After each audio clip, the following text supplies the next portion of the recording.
सभी भक्तों को मेरा जय श्री राम। आज हम वाल्मीकि कृत आनंद रामायण का पाठ करने जा रहे हैं। आनंद रामायण एक पौराणिक ग्रंथ है जिसमें भगवान श्री राम के जीवन, आदर्शों, भक्ति, धर्म और मर्यादा का सुंदर वर्णन मिलता है। यह ग्रंथ वाल्मीकि रामायण और रामचरितमानस से अलग कुछ विशेष कथाओं और प्रसंगों को प्रस्तुत करता है। इसमें श्री राम जन्म से लेकर राज्याभिषेक तथा भक्तों के कल्याण तक की अनेक दिव्य लीलाएं वर्णित हैं। यह ग्रंथ भक्ति, ज्ञान और सदाचार का संदेश देता है। तो आइए शुरू करते हैं आनंद रामायण का प्रथम कांड, सार कांड। श्री वाल्मीकि मुनि कहते हैं कि जिनके बाएं भाग में सीता जी, सामने हनुमान, पीछे लक्ष्मण, दोनों बगल शत्रुघ्न और भरत, वायव्य ईशान अग्नि तथा नृत्य कोण में क्रमशः सुग्रीव, विभीषण, तारापुत्र युवराज अंगद और जामवान हैं। उनके बीच विराजमान श्याम, कमल सदृश मनोहर कांति वाले परम पुरुषोत्तम भगवान श्री रामचंद्र जी का मैं भजन करता हूँ।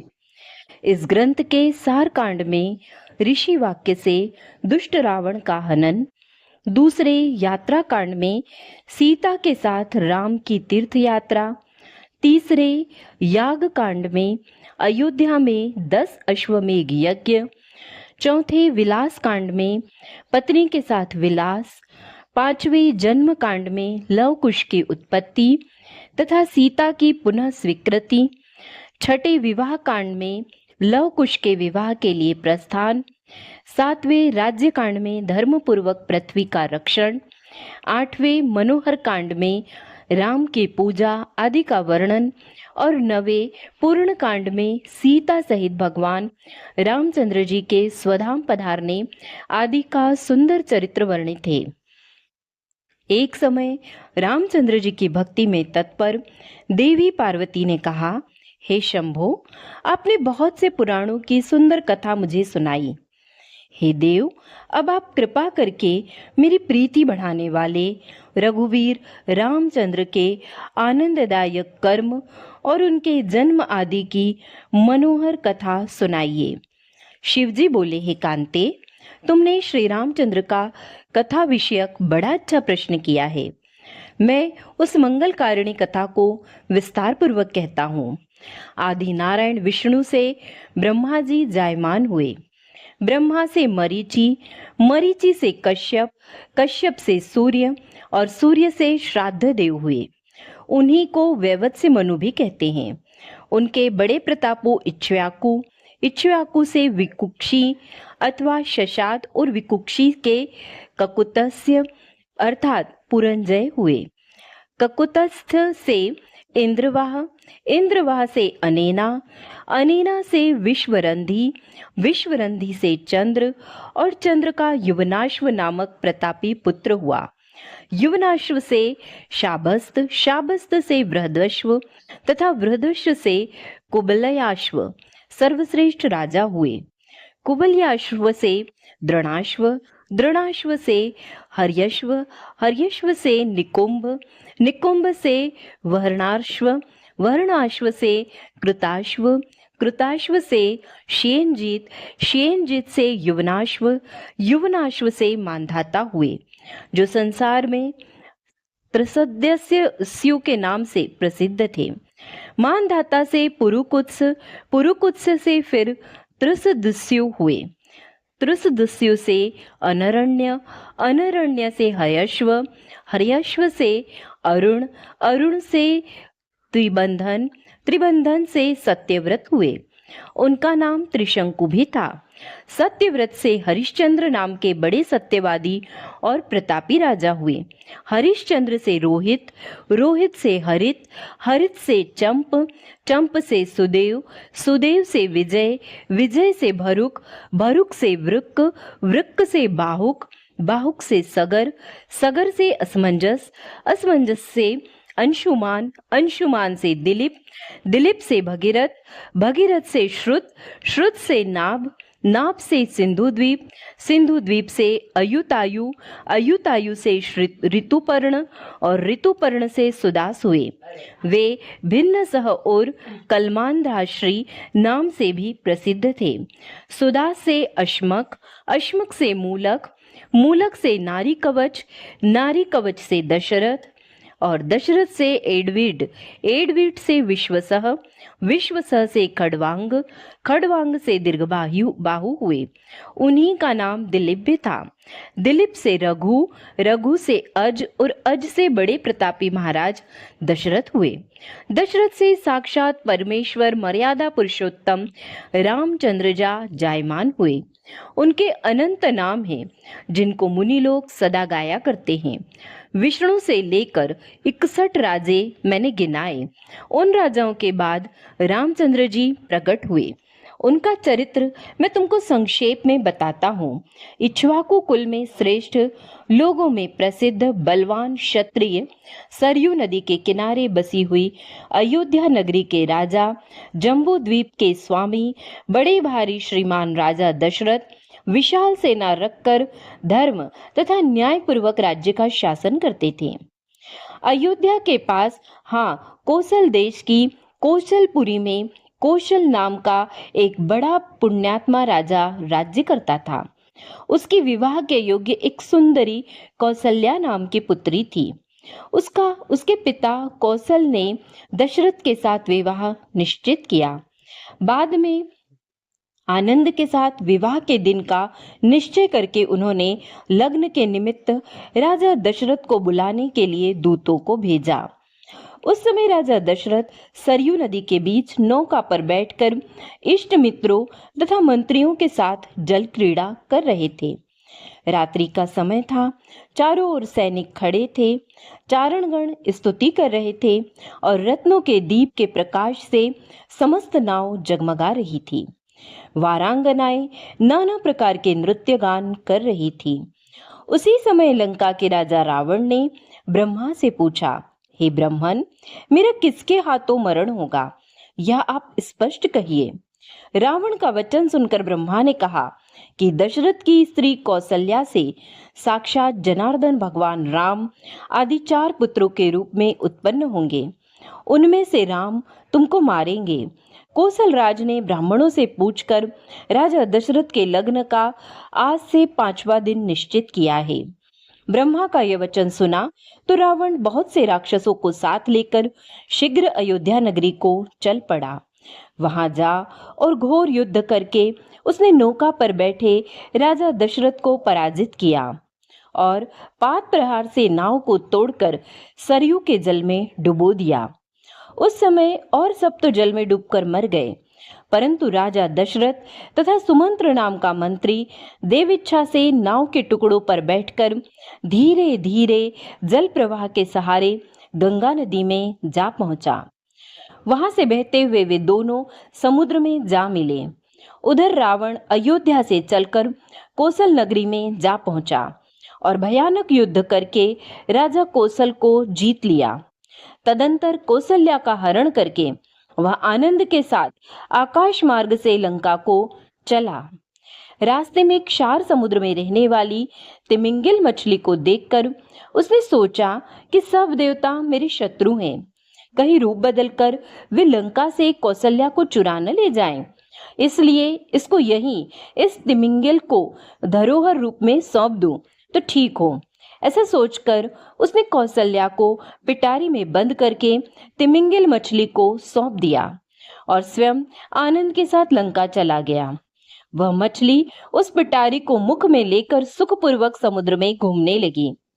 सहसा अपने शत्रु को सामने देखकर उसने शत्रु के साथ युद्ध करने का निश्चय किया। तदनुसार पिटारी को एक टापू पर रखकर वह शत्रु से युद्ध करने लगी। उसी समय वह नाव का टुकड़ा भी उसी टापू के किनारे आ लगा। तब राजा दशरथ तथा सुमंत्र उसी द्वीप में उतर पड़े। वहां उनकी दृष्टि उस पिटारी पर पड़ी। खोलकर देखने पर उसमें कौशल्या को देखकर उन्हें बड़ा आश्चर्य हुआ।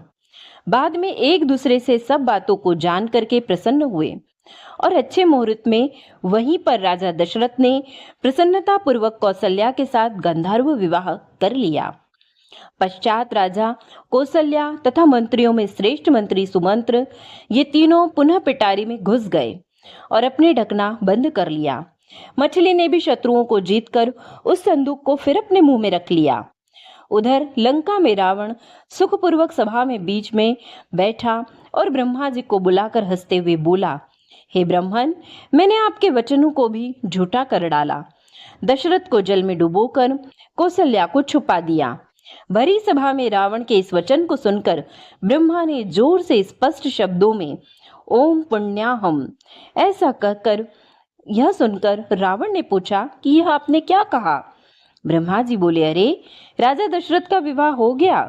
रावण ब्रह्मा के वचन को असत्य प्रमाणित करने के लिए दूतों द्वारा मछली की पेटी मंगवाई और ज्यों ही खोलकर ब्रह्मा जी को दिखलाना चाहा, त्यों ही उसमें सुमंत्र के साथ दशरथ कौशल्या को देखकर पहले तो बहुत चकित हुआ, फिर क्रुद्ध होकर उन्हें मारने के लिए उसने तलवार निकाल ली। तब ब्रह्मा ने रावण को रोककर कहा, अरे दशवंदन, यह क्या करता है? इस समय ऐसा साहस मत कर। देख, तूने केवल कौशल्या को ही इसमें रखा था, किंतु ये एक से एक 3 हो गए। वैसे हाँ, इन तीनों से करोड़ों हो जाएंगे। राम भी आज ही जन्म ले लेंगे और तुम्हारा जाएगा। आयु शेष रहते क्यों व्यर्थ मरना चाहता है? इसलिए तू ऐसा साहस त्याग दे। जो होनी होगा सो आगे होगी। अभी तू कुछ मत कर और तीनों को का दूत द्वारा इनके स्थान को भिजवा कर सुखी हो। मेरी बात कभी झूठ न होगी। इस बात का निश्चय रख। कर्म की गति बड़ी गहन होती है। कर्म के अनुसार जो होने वाला होता है सो होकर ही रहता है। इस घटना को घटित होते देखकर रावण कुछ डर गया और ब्रह्मा जी की बात को सच्ची मानकर वह पिटारी अपने दूतों द्वारा शीघ्र अयोध्या भेज दी। राजा दशरथ आदि को सकुशल आया देखकर अयोध्या वासियों तथा कौशल देश के राजा आदि को बड़ी प्रसन्नता हुई और आश्चर्य भी हुआ। बाद में कौशलाधिपति ने बड़े समारोह के साथ फिर से विवाह करके अपनी कमनीय कन्या कौशल्या तथा अपनी संपूर्ण राज्य अपने दामाद राजा दशरथ को दहेज रूप में दे दिया। तब से कौशल देश के राजे भी सूर्यवंशी कहलाने लगे। तदंतर राजा दशरथ ने मगध देश के राजा की कन्या सुमित्रा को ब्याह कर अपनी दूसरी प्राणप्रिय स्त्री बनाया। कैकई देश के राजा की कमल नयनी कन्या कैकई को ब्याह कर उन्होंने बड़े आदर पूर्वक तीसरी पत्नी बनाई। इन तीनों के अतिरिक्त अन्य भी उनकी 700 स्त्रियां थीं। इस प्रकार आनंद पूर्वक राजा दशरथ दान मान भोग ऐश्वर्य आदि के द्वारा पृथ्वी का शासन करते हुए वृद्ध हो गए, परंतु उन परम धार्मिक राजा दशरथ के कोई संतान नहीं हुई। हे प्रिय पार्वती, पुत्र के बिना राजा को रूप यौवन युक्त मनोज्ञ कौशल्या कैकई तथा सुमित्रा आदि स्त्रियां राज्य और विशाल अयोध्यापुरी सुनी तथा व्यर्थ दिखने लगी। उसी समय देवताओं और दानवों में राज्य के लिए बड़ा भारी युद्ध आरंभ हो गया। उस युद्ध में यह आकाशवाणी हुई कि जिसके पक्ष में अयोध्यापति राजा दशरथ होंगे उसी पक्ष की विजय होगी। उस वाणी को सुनकर पवन देव ने शीघ्र जाकर राजा दशरथ से युद्ध में सम्मिलित होने की सादर प्रार्थना की। तदनुसार राजा दशरथ वहां जाकर दानवों से घोर युद्ध करने लगे। उस भयानक संग्राम के समय राजा के रथ का घुरा टूट गया, किंतु देववश राजा को पता नहीं लगा। राजा के पास बैठी सुंदर भवों वाली रानी कैकई संग्राम का कौतुक देख रही थी। उसने सहसा रण में अपने रथ का धुरा टूटते देख लिया। तत्काल उसने विजय लाभ के लिए अपने बाएं हाथ को धुरे की जगह लगा दिया। बचपन में कैकई ने किसी सोते हुए मुनि का मुंह स्याही से काला कर दिया था। तब मुनि ने उसे शाप दे दिया था कि जा, तेरा मुंह भी अपयश के कारण ऐसा काला होगा कि कोई देखना नहीं चाहेगा। जब जब मुनि वहां से चलने लगे तब कैकई ने भक्तिपूर्वक बाएं हाथ से उनका दंड कमंडल उन्हें दे दिया। इस सेवा से प्रसन्न होकर मुनि ने उसे वरदान दिया कि जा, तेरा बायां हाथ समय पड़ने पर वज्र जैसा कठोर हो जाएगा और किसी तरह घायल न होगा। कैकई ने उस वर का स्मरण करके ही अपने हाथ को धुरे के सुदृश्य बनाकर रथ में लगा दिया था। रण में दैत्यों को जीतने के बाद राजा दशरथ ने कैकई के इस साहस भरे कार्य को देखकर प्रसन्नता पूर्वक उससे 2 वर मांगने के लिए कहा। उसने भी उन दोनों वरों को राजा के पास ही धरोहर रूप में रख दिया और कहा कि जब मैं मांगू तब आप ये 2 वर मुझे दे दीजिएगा। बहुत अच्छा कहकर राजा अपनी स्त्री के साथ अयोध्या लौट आए। एक दिन रात्रि के समय राजा दशरथ शिकार खेलने के लिए सरयू के किनारे गहन वन में जा पहुंचे। वहां उन्होंने बाणों की वर्षा करके नदी का जल प्रवाह रोक दिया और बहुत से वन पशुओं को मारा। उसी समय श्रवण अपने बूढ़े तथा अंधे माता पिता को कांवर में बिठाकर कांधे पर उठाए हुए उस वन्य मार्ग से काशी ले जा रहा था। तभी गर्मी से पीड़ित होकर वृद्ध माता पिता ने अपने पुत्र से जल पिलाने के लिए कहा। उनकी आज्ञा पाते ही श्रवण कांवर को जल के किनारे रख तथा घड़े को टेढ़ा करके जल भरने लगा तो उस घड़े से हाथी के शब्द जैसा शब्द निकला। बनेले हाथी को नहीं मारना चाहिए, इस बात को जानते हुए भी राजा दशरथ ने उस वैश्य श्रवण को हाथी के भ्रम से शब्द भेदी बाण मारकर बींध दिया। हाय, मुझ निरपराध को किसने मारा? ऐसा चिल्लाकर श्रवण धराम से जल में गिर पड़ा। मनुष्य की बोली सुनकर राजा दशरथ घबरा उठे और दौड़कर वहां गए। उसको वहां से बाहर निकालकर उसके मुंह से सब वृत्तांत सुना तो भय से कांपते हुए राजा ने उस वैश्य बालक के शरीर से बाण निकाला। राजा के मुख से पुत्र मरण की बात सुनकर वे दोनों अंधे अतिशय विलाप करने लगे और राजा से चिता बनवाकर पुत्र के साथ जलकर परलोक सिधार गए। मरते समय पुत्र वियोग से दुखित वे दोनों अंधी अंधे राजा दशरथ को यह शाप देते गए कि जैसे हम दोनों पुत्र शोक से मर रहे हैं वैसे ही तुम भी पुत्र शोक से ही मरोगे। राजा ने नगर में आकर यह सब हाल गुरु वशिष्ठ जी को सुनाया। कुछ दिन बाद वशिष्ठ जी ने राजा की दोष निवृत्ति तथा पुत्र प्राप्ति के लिए उनसे सरयू के किनारे ऋष्य श्रृंग को बुलाकर अश्वमेघ यज्ञ करवाया। राजा दशरथ के मित्र अंग देश के राजा रोमपाद ने अपनी शांता नाम की कन्या ऋष्य श्रृंग को दे दी थी, क्योंकि एक बार राजा रोमपाद ने देश में वर्षा न होने तथा उन्हें कोई पुत्र न होने के कारण मंत्रियों के कथनानुसार ऋष्य श्रृंग के पिता विभांडक के आश्रम से वैश्याओं के द्वारा मोहित करवाकर उन्हें अपने देश में बुलवाया।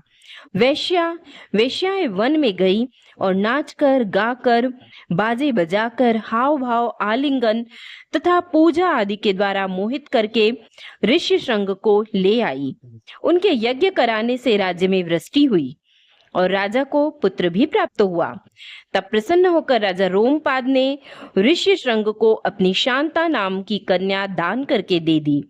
अतएव दशरथ भी उन ऋष्य श्रृंग को अपने नगर में ले आए। उन मुनि ने संतान रहित राजा दशरथ से इष्टि यज्ञ करवाकर खीर लिए हुए अग्निदेव को यज्ञ कुंड से प्रत्यक्ष प्रकट किया। इस प्रकार अग्नि ने स्वयं प्रकट होकर राजा को सुंदर पुत्र देने वाला पायस खीर दिया। राजा ने वह खीर लेकर तीनों स्त्रियों में बांट दी। तभी कैकई के भाग को एक ग्रुधी यह सोचकर कि यदि इसको मैं ले जाऊंगी तो मेरा शाप छूट जाएगा, इस स्वार्थ से खीर छीन ले गई। कथांतर, एक समय सुवर्चा नाम की अप्सराओं में उत्तम अप्सरा को नृत्य श्रृंग के अपराध से ब्रह्मा ने गृधी होने का शाप दे दिया था। जब फिर उसने स्तुति के द्वारा ब्रह्मा को प्रसन्न किया, तब ब्रह्मा ने कहा कि जब तुम केकई के पायस को छीनकर अंजनी पर्वत पर फेंकोगी, तब तुम्हारी पुनः सुगति हो जाएगी और पूर्ववत तुम अप्सरा हो जाओगी। इसी कारण उस गृधी ने खीर लेकर अंजनी गिरी पर डाल दी, जिससे वह अपने अप्सरा रूप को प्राप्त होकर पुनः स्वर्ग को चली गई।